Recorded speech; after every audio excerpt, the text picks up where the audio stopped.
बोले बांके बिहारी लाल की जय, मदन गोपाल की जय। मैं आज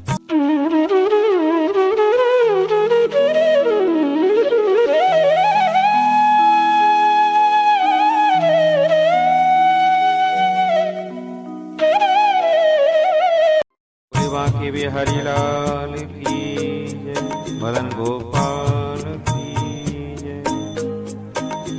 मैं आचार्य कृष्णा शौवरी आज आपको कार्तिक मास कृष्ण पक्ष की रमा एकादशी का महत्व सुनाता हूँ। और महत्व से पहले मेरे गोविंद के नाम का संकीर्तन आप करें मेरे साथ में। तो प्रारंभ करते हैं। बोले बांके बिहारी लाल की जय। मेरे बांके बिहारी लाल तेरी शरण पर्यो, मेरे बांके बिहारी लाल मैं तेरी शरण पर्यो।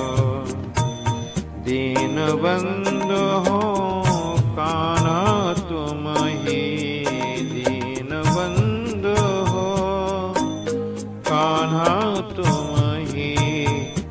अब तो टेर सुनो बिहारी तेरी शरण पर्यो, मेरे बांके बिहारी लाल मैं तेरी शरण पर्यो।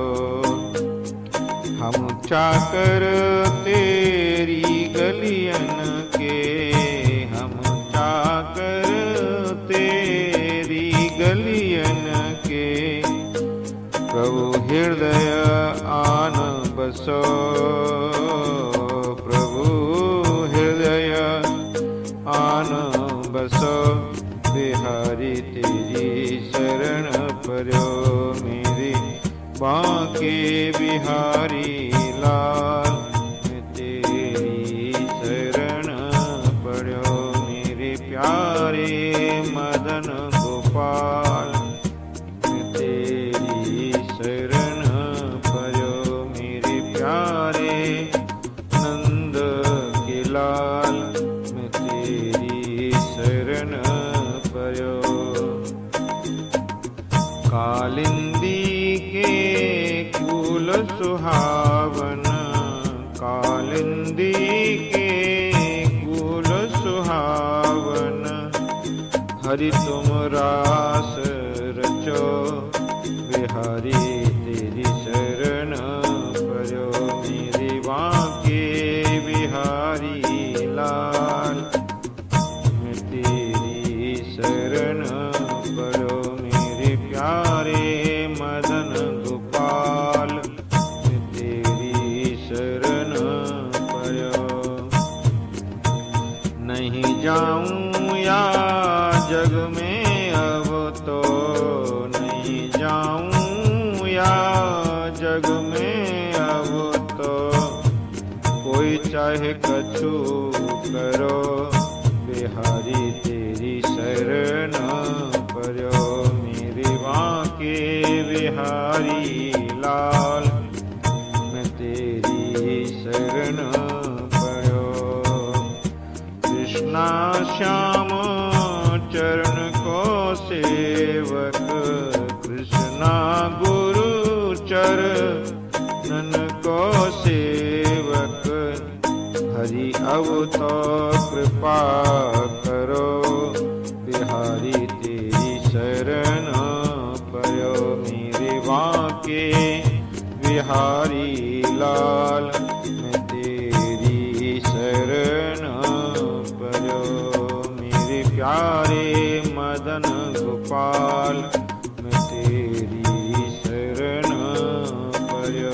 बोलो कन्हैया लाल की जय। महाराज युधिष्ठिर ने पूछा, हे जनार्दन, हे कृपा के सागर दीनबंधु, मुझ पर आपका स्नेह है, अतः कृपा करके बताइए कार्तिक के कृष्ण पक्ष में कौन सी एकादशी होती है। भगवान श्री कृष्ण बोले, हे राजन, कार्तिक की कृष्ण पक्ष में जो परम कल्याणमयी एकादशी होती है वह रमा के नाम से विख्यात है। रमा परम उत्तम है और बड़े बड़े पापों को हरने वाली है।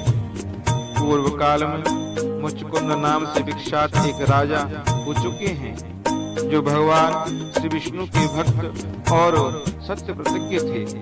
विषकंटक राज्य का शासन करते हुए उस राजा के यहाँ नदियों में श्रेष्ठ चंद्रभागा कन्या के रूप में उत्पन्न हुई। राजा ने चंद्रसेन कुमार शोभन के साथ उसका विवाह कर दिया। एक समय की बात है, शोभन अपने ससुर के घर आई। उनके यहाँ दशमी का दिन आने पर समूचे नगर में ढिंढोरा पिटवाया जाता था कि एकादशी के दिन कोई भी भोजन न करे, कोई भोजन न करे।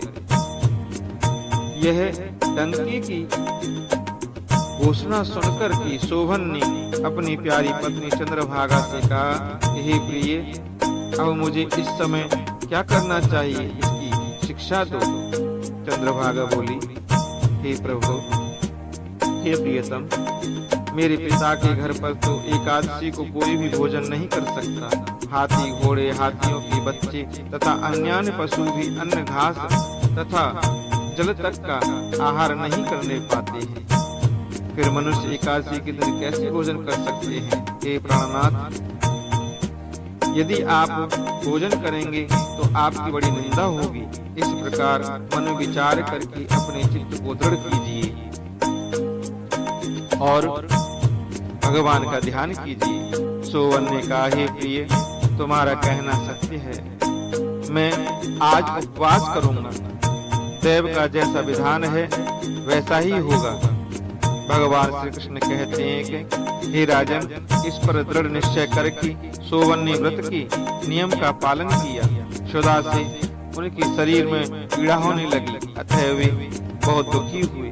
भूख की चिंता में पड़े पड़े सूर्यास्त हो गया। रात्रि आई जो हरि पूजा परायण तथा जागरण में आसक्त वैष्णव मनुष्यों का हर्ष बढ़ाने वाली थी, परंतु वही रात्रि शोभन के लिए अत्यंत दुखदायिनी हुई।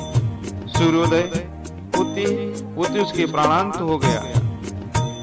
राजा मुचकुंद ने राजोचित काष्ठ से शोभन का दाह संस्कार कराया। चंद्रभागा पति का पारलौकिक कर्म करके पिता के ही घर पर रहने लगी। हे नृपश्रेष्ठ, रमा नामक एकादशी के व्रत के प्रभाव से शोभन मदराचल के शिखर पर बसे हुए परम रमणीय देवपुर को प्राप्त हुआ। वहाँ शोभन द्वितीय कुबेर की भांति दूसरे कुबेर की भांति शोभा पाने लगा। राजा मुचकुंद की नगर में सोम शर्मा नाम से विख्यात एक ब्राह्मण रहते थे। वे तीर्थ यात्रा के प्रसंग में घूमते हुए कभी मंदराचल पर्वत पर गए। वहां उन्हें शोभन दिखाई दिए। राजा के दामाद को पहचान कर वे उनके समीप गए। शोभन भी उस समय श्रेष्ठ सोम शर्मा को आया जान शीघ्र ही आसन से उठकर खड़े हो गए और उन्हें प्रणाम किया।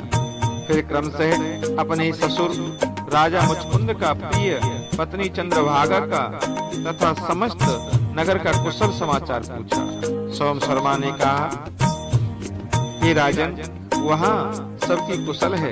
यहाँ तो अद्भुत आश्चर्य की बात है। ऐसा सुंदर और विचित्र नगर तो कहीं किसी ने भी नहीं देखा होगा। बताओ तो सही, तुम्हें इस नगर की प्राप्ति कैसे हुई?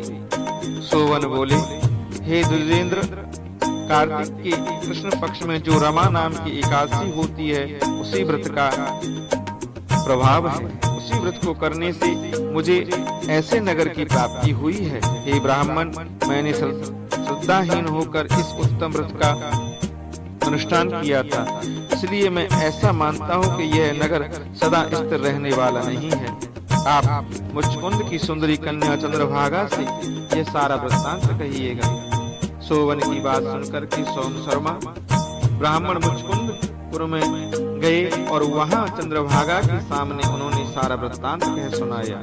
सोम शर्मा बोले, हे शुभे, मैंने तुम्हारे पति को प्रत्यक्ष देखा है तथा इंद्रपुर की समान उनके दुर्धर्ष नगर का भी अवलोकन किया है।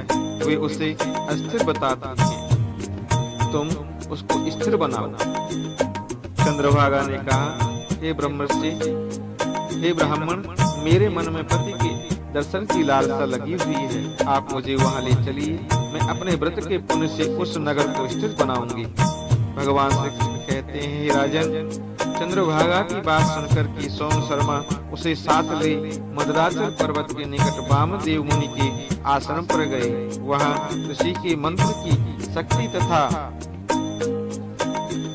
एकादशी के सेवन के प्रभाव से चंद्रभागा का शरीर दिव्य हो गया तथा उसने दिव्य गति प्राप्त कर ली। उसके बाद वह पति के समीप गई। उस समय उसके नेत्र हर्षोल्लास से खिल रहे थे। अपनी प्रिय पत्नी को आए देख शोभन को बड़ी प्रसन्नता हुई। उन्होंने उसे बुलाकर के अपने वाम भाग में सिंहासन पर बिठाया। तदनंतर चंद्रभागा ने हर्ष में भर करके अपने प्रीतम से यह प्रिय वचन कहा, हे नाथ, मैं हित की बात कहती हूँ, सुनिए। पिता के घर में रहते समय जब मेरी अवस्था 8 वर्ष से अधिक हो गई, तभी से लेकर आज तक मैंने जो एकादशी के व्रत किए हैं और उनसे मेरे भीतर जो पुण्य संचित हुआ है, उसके प्रभाव से यह नगर कल्प के अंत तक स्थिर रहेगा तथा 100 प्रकार के मनोवांछित वैभव से समृद्धशाली होगा। हे नृपश्रेष्ठ, इस प्रकार रमा व्रत के प्रभाव से चंद्रभागा दिव्य भोग, दिव्य रूप और दिव्य आभरणों से विभूषित हो अपने पति के साथ मंदराचल के शिखर पर विहार करती है। हे राजन, मैंने तुम्हारे समक्ष रमा नाम की एकादशी का वर्णन किया है। यह चिंतामणि तथा कामधेनु की समान तथा सब मनोरथों को पूर्ण करने वाली है। मैंने दोनों पक्षों की एकादशी का व्रत पापनाशक मातम बताया है। जैसे कृष्ण पक्ष की एकादशी है, वैसे ही शुक्ल पक्ष की भी एकादशी होती है। उनमें भेद नहीं करना चाहिए। जैसे सफेद रंग की गाय हो या काले रंग की गाय, दोनों का दूध तो एक समान ही होता है। इसी प्रकार दोनों पक्षों की एकादशियां समान फल देने वाली हैं। जो मनुष्य एकादशी व्रतों का महत्व सुनाता है और सुनता है, वह सब पापों से मुक्त हो श्री विष्णु लोक में चला जाता है और वहाँ कल्पांतर तक प्रतिष्ठित होता है। जय जय श्री राधे। बोले बांके बिहारी लाल की जय। श्री वृंदावन बिहारी लाल की जय। गिरिराज धरण की जय। जय जय श्री राधे।